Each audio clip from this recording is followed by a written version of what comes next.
कर्दम ऋषि જેઓ સુપાત્ર સારી અને સંસ્કારી સ્ત્રીની સાથે લગ્ન કરવા ઈચ્છતા હતા એટલે એમણે તપ કર્યું અને ત્યારે ભગવાન પ્રસન્ન થઈ કહ્યું કે ટૂંક સમયમાં મનુ મહારાજ પોતાની પુત્રી લઈ અને અહીંયા આવશે અને તમારી સાથે વિવાહ કરાવશે અને તમારે ત્યાં હું સાક્ષાત મારા અંશથી જન્મીશ। આમ કહીને જતા રહ્યા। થોડો સમય વીત્યો અને ત્યારે ત્યાં એ સમયે બ્રહ્માજીના પુત્ર મનુ મહારાજ પોતાની મહારાણી શત્રુપા સાથે પરમ દિવસે ત્યાં આવ્યા છે તેમને મળવા માટે અને આવીને કહે છે કે મારી શીલ ગુણવાળી દેવહૂતિ નામની પુત્રી છે ને જે આપની સાથે વિવાહ કરવા ઈચ્છે છે, આપ તેમનું પાણી ગ્રહણ કરો। કર્દમ ઋષિએ કહ્યું કે હું વિવાહ તો કરું પણ મારી એક શરત છે કે મારે એક સંતાનની પ્રાપ્તિ થાય પછી હું સંન્યાસ લઈશ અને એમાં તમારી દીકરીએ ના નહીં પાડવા, મને સંન્યાસ લેવા દેવા। એટલે શત્રુપા માતાને અને પુત્રીને પૂછ્યું, બંને કહ્યું કે વાંધો નહીં અને પછી વિવાહ થાય છે। પરંતુ અહીંયા કર્દમ ઋષિ માતા દેવહૂતિની પરીક્ષા કરવા માટે સંયમ વધારે છે। બંને એક જ આશ્રમમાં રહે છે છતાં દેવહૂતિની સામે પણ નથી જોતા, માત્ર બંને પોતપોતાનું કાર્ય કરે છે અને દેવહૂતિ પતિની સેવા કરે છે। સેવા કરતા ઘણો સમય વીતે છે ને ત્યારે એક દિવસ ખબર પડે છે કે આ મનુ મહારાજના પુત્રી મારી સેવા કરી કરીને દેહથી સુકાઈ ગયા છે, તેમના કેશ પણ પીળા પડી ગયા છે અને તેમને વૃદ્ધાવસ્થા આવી ગઈ છે। એટલી સેવા કરી છે પણ મોઢામાંથી એક શબ્દ નથી ઉચ્ચાર્યો અને ત્યારે કર્દમ મુનિને દયા આવી છે, દુઃખ થયું છે કે મેં આ પવિત્ર સ્ત્રીને આટલી હેરાન કરી, આની પરીક્ષા કરી। અને પછી કહે છે કે જાઓ તમે સ્નાન કરીને આવો।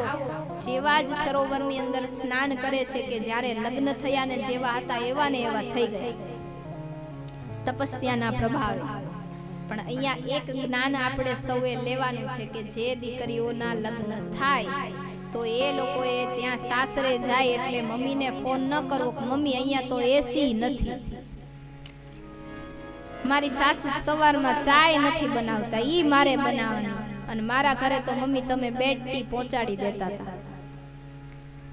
તો થોડુંક આ બધું વિચારવાનું છે કે તમે ક્યાંય પણ જાઓ, તમારા ઘરે હોવ ને તમે તોય દિવાળીનું કામ કાઢે ને તો તમારી પથારી ફરી જાય। તમે રોજ રહેતા હોય એમ દિવાળીનું કામ ચાલતું હોય ત્યારે ન રહી શકો। તમારા ઘરે કંઈક પ્રસંગ હોય, તમે ભલે રોજ સવારે 7 વાગે એક્ઝેક્ટ નાસ્તો કરી લેતા હો પણ તમારા ઘરે 2 મહેમાન આવે એટલે તે દિવસે 7 વાગે તમે ન કરી શકો તો એ દુઃખ નથી, એ પોતાના પ્રત્યેનો ભાવ રાખવાનો કે મહેમાન આવ્યા હોય તો એવું થાય, એમાં શું થઈ ગયું। બધી વસ્તુમાં ફરિયાદ નહીં કરવાની, નહીં તો જો તમે ફરિયાદ ગોતશો ને તો વાતે વાતે ફરિયાદ મળશે। કથામાં ગઈ હતી ગાડનું મારે એવું ખરાબ આવ્યું તે બેસું તે વાગતું હતું, કથામાં જવા માટે હજી તો નીકળીને ત્યાં ઠેસ આવી, ચપ્પલ એવા ખરાબ પહેરાઈ ગયા ને તે મને ઠેઠ સુધી ડંખ પડ્યો, બધે વાંક જડી જશે પણ એની જગ્યાએ ઈ વાંકને ભૂલી જાવ તો સુખ વધી જશે કે હાશ હું કથામાં તો સમયસર પહોંચી ગઈ, ગાડલું વાગે એવું હતું પણ મને બેસવા માટે જગ્યા તો મળી ગઈ, કથામાં સાંભળતા મને કોઈ તબિયત ખરાબ થઈ ગઈ એવું કાંઈ નથી, હું નિરાતે કથા તો સાંભળી શકી। આમ બધા એના ગુણ ગોતો ને તો ગુણ પણ જડે। તો ફરિયાદો કરતા પોઝિટિવ થિંકિંગ તરફ જઈએ તો બેસ્ટ ફોર એવરીવન્સ લાઈફ।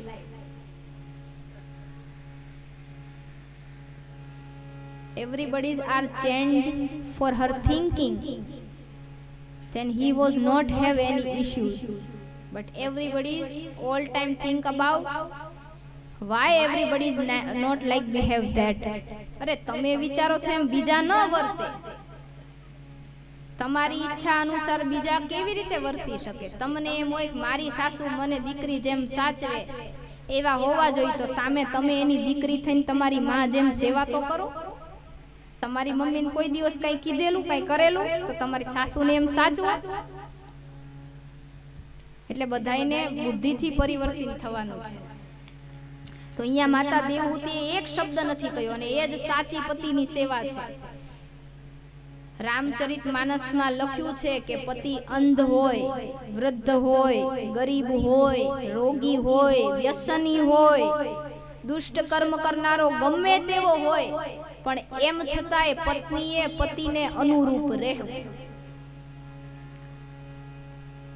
પણ તેમ છતાંય જો માર મારતો હોય તો પાછો કેસ કરવો કે કઈક પગલું ભરવું, પણ ખાલી બિચારો ટમેટા લાવવાનું ભૂલી જતો હોય ને કેસ ન કરવો. એને યાદ નથી જ રહેતું. તમે નહોતા આવ્યા ને ઈ પેલા ઈ મોબાઈલ ને પાકીટ ભૂલી જ જતા હતા. એની બેન કા એની મમ્મી એને યાદ કરાવતી હતી, ભાઈ પાકીટ લીધું, ભાઈ ફોન લીધો. એટલે થોડીક દયા રાખવાની પતિદેવો માટે, કારણ કે એને ઘણું પ્રેશર છે. પતિર બ્રહ્મા પતિર વિષ્ણુ.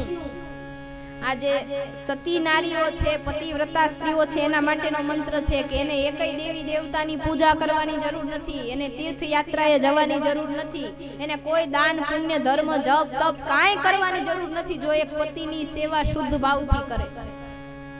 અને એના માટે મંત્ર છે પતિર બ્રહ્મા પતિર વિષ્ણુ પતિર દેવો મહેશ્વર પતિર સાક્ષાત પરબ્રહ્મા તસ્મૈ શ્રી પતયે નમઃ.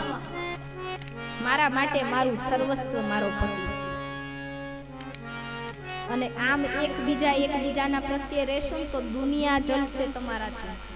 કે મારા બે કોઈ દિવસ ઝઘડા નહીં લે એટલો હમ इतने घुल मिल के रहते हैं, कभी झगड़ते हुए नहीं देखा.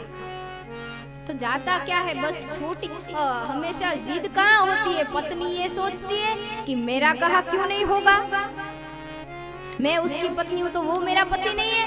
तो पति ये सोचता है कि वो उसे मैं अपने घर लाया हूँ, उसकी हर डिमांड पूरी करता हूँ, तो मेरा कहा क्यों नहीं मानेगी, जरूर मानेगी. यही से शुरू होता है. बात क्या होती है पता है, ये बोलता है 500 टमाटर लाने, वो बोलता है किलो लाने. छोटी सी हम तंत में जिद में इतने चले जाते हैं कि छोटी सी बात थी ना वो हम भूल जाते हैं कि भाई इसको अगर छोड़ दिया जाए तो कोई झगड़ा है ही नहीं. पर हमारी जिद आंखों के सामने ऐसी आड़े आ जाती है कि बात छोटी सी होती है ये नजर नहीं आती.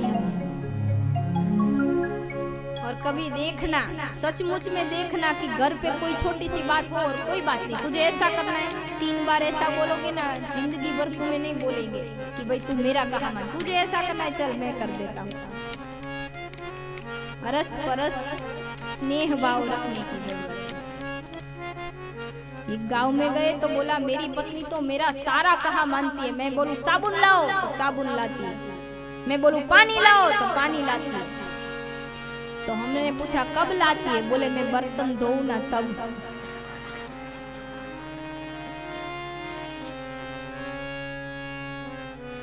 राम जाने अब कौन ऐसी सेवा करवाता है.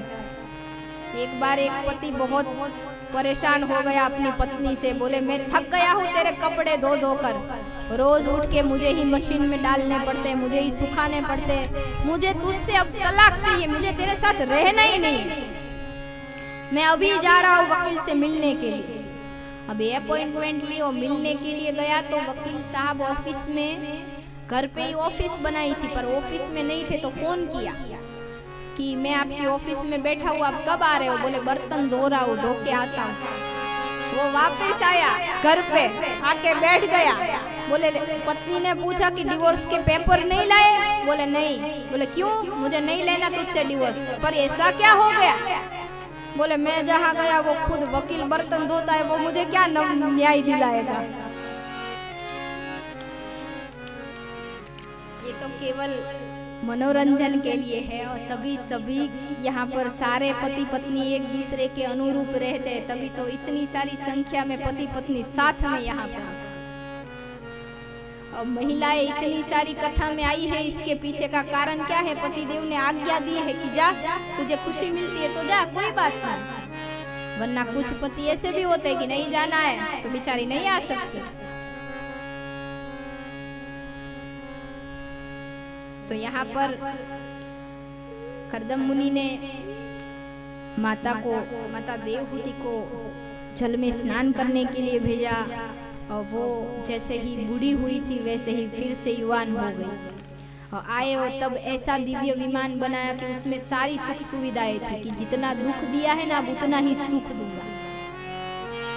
हमारे यहाँ भी ऐसा होता है कि पहले जब शादी होती है तब देखते नहीं कि बीवी कहाँ खाती है, कहाँ सोती है, उसके साथ क्या गुजरती है। फिर जब बीवी बूढ़ी हो जाती है, पैर दुखने लगते हैं, कमर दुखने लगती है, फिर देखते हैं पतिदेव की इसकी तो सारी एनर्जी, सब इसकी जो ताकत थी वो चली गई है, फिर उसकी केयर करते हैं। अब क्या केयर करोगे, जब वक्त था तब की नहीं। तो फिर कर्दम ऋषि ने ऐसा दिव्य विमान बनाया, उसमें सारी सुख सुविधाएं थी। और जब आश्रम में आए तो 9 पुत्रियों को जन्म दिया माता ने। अब 9 पुत्रियों को जन्म दिया तो माता को चिंता हुई कि इस पुत्रियों के पति कौन ढूंढेगा, क्योंकि मैं अकेली क्या करूंगी, ये सन्यास लेंगे तो उन्होंने प्रार्थना की कि भगवान ऋषिवर स्वामीनाथ आप सन्यास लेना, लेकिन मुझे एक पुत्र की प्राप्ति कराने के बाद। और तभी कपिल नारायण कर्दम ऋषि ने कहा कि आपको अल्प समय में एक भगवान के अंश के रूप से पुत्र की प्राप्ति होगी और उसके बाद ही मैं सन्यास लूंगा। और फिर समय जाता चला जा रहा है और फिर शुभ मास आया है और तब भगवान कपिल नारायण का प्रागट्य हुआ। बोलिए कपिल नारायण भगवान की जय।